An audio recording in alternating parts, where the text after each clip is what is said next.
Chers étudiants, chères étudiantes, bonjour. Assalamu alaikum wa rahmatullahi ta'ala wa barakatuh.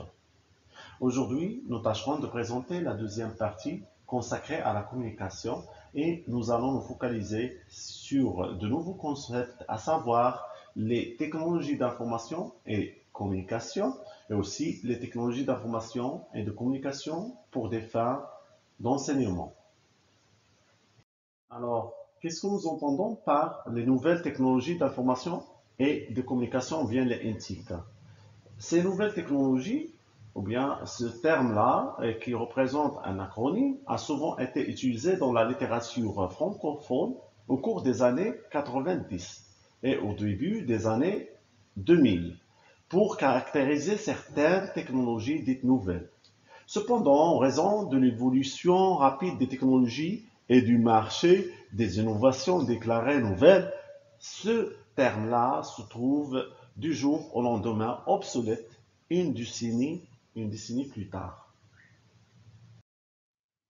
Ensuite, nous passerons à un nouveau terme, un nouveau sigle qui a marqué un tournant dans le domaine de la communication, c'est l'éthique. Qu'est-ce que nous entendons par le mot TIC?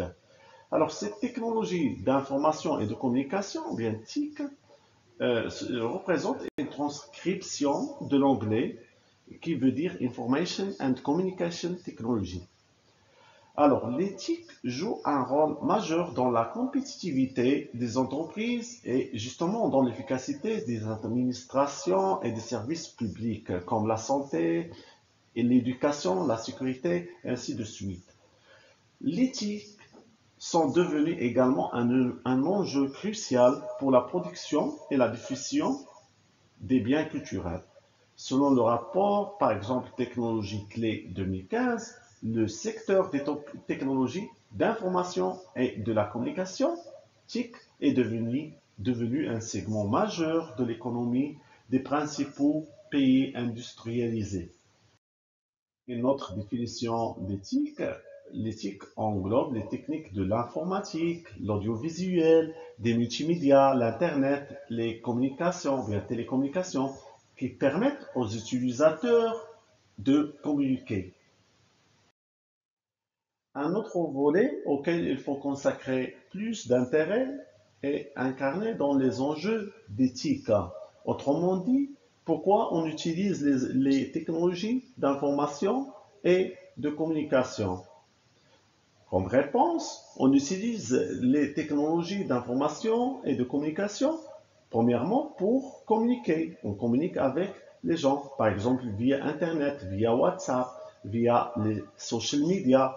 Aussi, on utilise ces technologies d'information et de communication pour accéder au savoir, pour accéder à l'information via Internet, via les encyclopédies aussi sur ordinateur. On peut accéder facilement à l'information.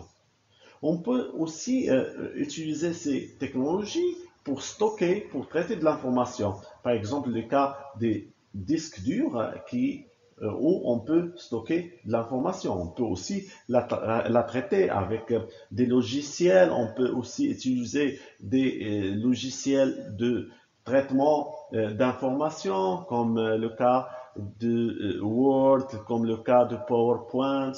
Et aussi, on peut transmettre l'information sous différentes formes. Par exemple, soit on peut envoyer une information sous forme de texte, musique, son, image, vidéo et interface, etc.